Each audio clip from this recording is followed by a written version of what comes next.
шақырыпты. Мысығы мысығым келші бері депті.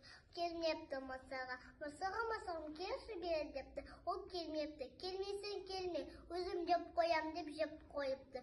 Жеп болғаннан кейін мысығы келіпті. Мақтағыз, мен шақырдым ба дейді. Сосын мақтағыз айтпайды. Онда мен сен сүтінді төгіп берем деп. Сосын мақтағыз айтыпты. Онда мен сен құйрығыңды кесіп алам депті. Сосын мақтағыз айтқан тыңдамай сүтін төгіп беріпті. Сосын мақтағыз оның құйрығын кесіп алыпты. Мақтағыз, мен құйрығымды берші депті. Онда мен сен құйрығымды бермеймін, сен мен сүтінді әкеліп бер дейді. Сосын ол сиырға барады.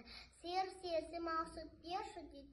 Менің қарным астыр, сен маған жапырақ әкеліп бер дейді. Сосын ағашқа барады. Ағаш, сен маған жапырақ берші дейді. Мен шөлдеп тұрмын, сен маған су әкеліп бер дейді. Сосын Роза кетіп жатқан қыздарды көреді. Қыздар, сендер маған су беріңдерші дейді. Мен саған бере алмаймын, сен маған сағыз әкеліп бер дейді. Сосын ол дүкеншіге барады. Дүкенші, сен маған сағыз берші дейді. Жоқ, мен саған бере алмаймын, сен маған жұмыртқа әкеліп бер дейді. Сосын ол тауыққа барады. Тауық, сен маған жұмыртқа берші дейді. Бұқ, мен саған бере алмаймын, сен маған дән әкеліп бер дейді. Сосын ол далада жүрген тышқанды көріп қалады. Ұстап алады, арсыз салып. Жаным барды, үйінде не бар дейді. Тышқан қорыққаннан үйінде бір тастаққан тары бар дейді. Онда әкеліп бер дейді.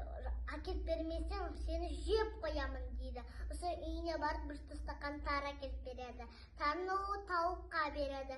Тауық оған жұмыртқа береді. Жұмыртқаны ол дүкеншіге береді. Дүкенші оған сағыз береді.